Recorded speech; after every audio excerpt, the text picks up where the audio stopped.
देखें जी, अगर एक तरह से आईसीसी ने सब कुछ एसईयू बनाई हुई है, एंटी करप्शन यूनिट जो है वो बनाया हुआ है, लेकिन उसकी भी परफॉर्मेंस मैं तो ये कहूँगा कि पिछले 10 साल 12 साल में, जब से ये 16 साल में परफॉर्मेंस तो नहीं रही, बिल्कुल इस तरह की परफॉर्मेंस है, बल्कि शायद इससे भी ख़राब हो। सही।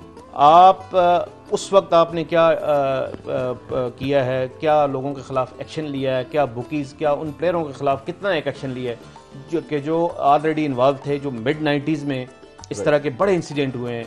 और देखें, इसमें मुझे आपको सबको पता है जो क्रिकेट फॉलो करते हैं, क्रिकेट जानते हैं, खेलते हैं, कि जो डन है वो इंडिया में है। सही। बुकी सारे वर्क करते हैं इंडिया से, क्योंकि पैसे इंडिया में बहुत है। और ये जो आईपीएल, आईसीएल, ये सारी चीज़ें इंडिया ने शुरू कराई हैं, ये इंडियन किसी बिजनेसमैन ने शुरू कराई हैं। इसके पीछे सारा बुकी सिंडिकेट है जो इसको चलाता था। इसको डिस्करेज करने के लिए इसके खिलाफ स्टेप लेने, अब आज तक एसीयू ने, आईसीसी ने इस तरह का डायरेक्ट हो, अगर उनसे कभी भी, बल्कि मैंने आईसीसी के चीफ एग्जीक्यूटिव से 1-2 दफ़ा इंग्लैंड में सीरीज़ में गया हुआ था, तो मेरी भी बात हुई, तो मैंने उनसे पूछा कि आप, बल्कि उनका टेलीफोन पे भी बाद में इंटरव्यू मैंने लिया, मैंने कहा जी आप जहाँ पे जड़ है, जो रूट्स हैं, उनको आप नहीं आप काटते, उन पे के खिलाफ एक्शन नहीं लेते।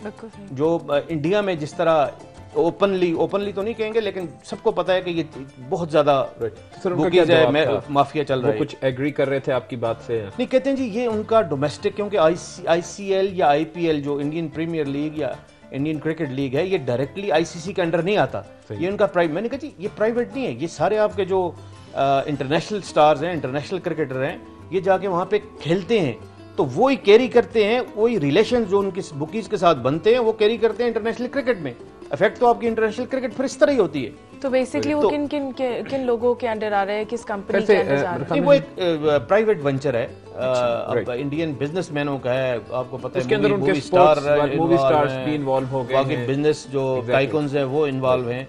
लेकिन देखें, फिर भी आपके जो सारे इंटरनेशनल क्रिकेटर हैं, ऑस्ट्रेलिया के इतने खेल रहे हैं, वेस्ट इंडीज के खेल रहे हैं, पाकिस्तानी खेलते रहे हैं काफी, तो उनके जो रिलेशंस हैं वहां से बन जाते हैं। राइट। अब वो लेके ये इंटरनेशनल क्रिकेट में, टेस्ट क्रिकेट में, वनडे में, 2020 वर्ल्ड कप में, ये वही रिलेशंस आगे चलते हैं, ये चेन रिएक्शन चलता रहता है। खैर से सर, यहाँ पे सबसे ज्यादा एक और बात मैं डिस्कस करना चाहूंगा। पिछले दिनों एक ऐसा वाकया हुआ जिसने तमाम क्रिकेट, पूरी दुनिया के क्रिकेट के फैन की नजरें पाकिस्तान की तरफ कर दी।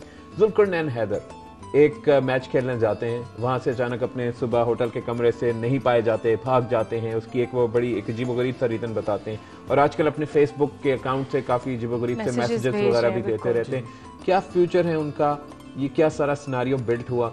ये इंग्लैंड के टूर से पहले मैं बात करूं कि मैं बैठा हुआ था असेंबली में, कोई national standing committee on sports इसकी मीटिंग थी, तो वहाँ जुल्फिकार का चांस कोई नहीं था टीम में आने का। इंग्लैंड की टीम में, जब इंग्लैंड की टीम अनाउंस हो रही थी, उससे कोई ऑलमोस्ट 4-5 दिन पहले, ये 4-5 महीने पहले की बात है, तो मैं देखा मिनिस्टर के, स्पोर्ट्स मिनिस्टर जो उस वक्त थे, उनके ऑफिस में बैठा हुआ था जी। तो मैं थोड़ा बहुत उसको जानता था, इससे मुलाकात हुई, कहते मैं पता नहीं कौन से एमएनए साहब हैं, वो क्लोज है मेरे, तो ये तो वो। फिर मुझे वैसे ही शक हुआ, मैंने कहा ये तो कल टीम में आ जाना है। जिस तरह अब कोई उसने फिर वहाँ पे इसको मिलाया भी गया किसी से, 1-2 क्रिकेट बोर्ड के ऑफिशियल से, मैंने कहा इसने टीम में आ जाना है, बल्कि मैंने आगे स्टोरी भी दे दी थी कि इसका चांस है टीम में आने का। वही हुआ कि जब अनाउंसमेंट हुई तो इसके टीम में आया। फिर इसका देखें, ये वो यंगस्टर नहीं, टीनेजर नहीं है, 25-26 साल इनकी एज है, और इनका कैरियर अभी वो वाला नहीं है कि अब ये समझें कि शायद 10 साल 15 साल मैंने खेलना है। कंपटीशन विकेट कीपिंग लेवल पे आपके मुल्क में बहुत ज़्यादा है, बड़े आपके टैलेंटेड विकेट कीपर हैं, कामरान अकमल, उनका भाई सरफराज, नईम अंजम, ये बड़े अच्छे विकेट कीपर हैं जो कि लोग जानते हैं, जो पाकिस्तान की ए टीम्स के लिए, दूसरी टीम्स के लिए खेलते रहे हैं। तो ये इतना ज़्यादा टफ कंपटीशन है विकेट कीपिंग पे कि मेरा ख्याल है जुल्फिकार ने ये समझा कि शायद मेरा चांस आगे न बने।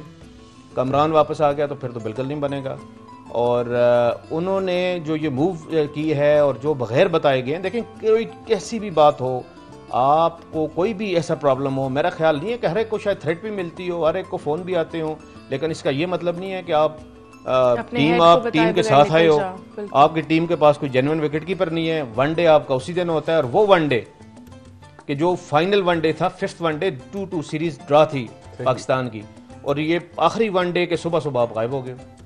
अब यहाँ पे अगर कोई इसको दूसरे एंगल पे देखना चाहे तो वो ये भी कर सकता है, वो इस तरह भी सोच सकता है कि हो सकता है उसको किसी ने कुछ पेमेंट की हो या उसको कोई इस तरह की चीज़ हो कि आप तो भागो, कम से कम ये जो आखिरी वनडे है ये तो साउथ अफ्रीका जीते। सही सही। तो सर खैर से ये तमाम सिनारियोज जो हैं हम लोग यही कहना चाहेंगे कि दुआ है हमारी तमाम पाकिस्तानियों की कि ये तमाम मामले जो खुश इसलूबी के साथ तय हो जाएं।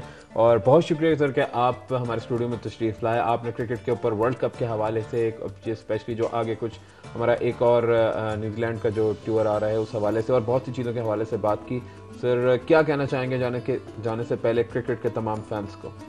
बस जी मैं तो यही कहूँगा कि दुआ करें जो आपके ख़ासकर एक दो टैलेंटेड क्रिकेटर हैं जिनकी वर्ल्ड कप में बहुत ज़रूरत है, कोई ऐसा हल निकल आए, कोई ऐसा उनके ख़िलाफ़ अल्लाह न करे कोई ऐसा सबूत हो आईसीसी के पास जो कि हो भी सकता है और नहीं भी हो सकता, क्योंकि इस वक्त बिल्कुल क्लियर कोई नई चीज़। और उनकी जो हियरिंग होगी जनवरी में और उसके बाद हियरिंग के बाद वो क्लियर हों और पाकिस्तान की टीम जो वर्ल्ड कप की टीम है उसमें उनकी बड़ी ज़रूरत है, ख़ासकर आमिर की, आसिफ की और इवन सलमान बट की, ये वापस आए टीम में। और अगर ये क्लियर हैं और इन्होंने कोई ऐसी हरकत नहीं की तो इनको सज़ा न मिले ऐसी चीज़ की कि जो इन्होंने कभी की नहीं। बहुत शुक्रिया सर। और वासिल की तरफ चलेंगे। माशाल्लाह आपका काम और आपके काम में नफासत और प्यार देख के वैसे ही हमने बहुत एंजॉय किया। आई होप और मैं उम्मीद करती हूँ हमारे व्यूअर्स को भी पसंद आया आपका काम। तो आप मुझे बताएं हमारे आने वाली यूथ को, हमारे जितने भी आर्टिस्ट हैं उनके लिए कोई मैसेज? सबसे पहले तो मैं रोही का शुक्रिया अदा करूँगा, मुझे आज उन्होंने इनवाइट किया। जिससे रोही खित्ता प्यार, मोहब्बत, अमन की जगह है और रामत है, इजहार है। इस तरह ये फ़न भी, कोई भी फ़न हो वो भी प्यार मोहब्बत का ही दर्स देता है, बल्कि आपके अंदर ये चीज़ पैदा कर देता है, आपकी शख्सियत के अंदर यही निखार पैदा करता है। मोहब्बत, प्यार, आप ऊंची नहीं बोल सकते, गुस्से में नहीं आ सकते। और पाकिस्तान को इस वक्त सबसे ज़्यादा इसी चीज़ की ज़रूरत है, प्यार और मोहब्बत की। शुक्रिया। तो यही मैं आने वालों को कहूँगा कि खुदा कि अपने सकाफ़त को महफूज कीजिए, अपने कल्चर को महफूज कीजिए। आने वाले यूथ को बहुत ज़्यादा इसमें आने की ज़रूरत है कि वो आएँ और पाकिस्तान की सकाफ़त को महफूज करें किसी भी तरह से, पेंटिंग्स में और सिंगिंग में, जिस भी फील्ड में आते हैं, आर्ट की फील्ड में आकर पाकिस्तान की पहचान को बचाएं। बहुत शुक्रिया आप दोनों का। और वैसे भी उमर जैसे उन्होंने कहा अपने कल्चर को सही रखें, अपनी सिटी को क्लीन रखें, अपने पूरे मुल्क को सही रखें, अपने आसपास के लोगों को भी प्यार बांटें और जितनी प्यारी बातें कर सकते हैं उनसे करते रहिए।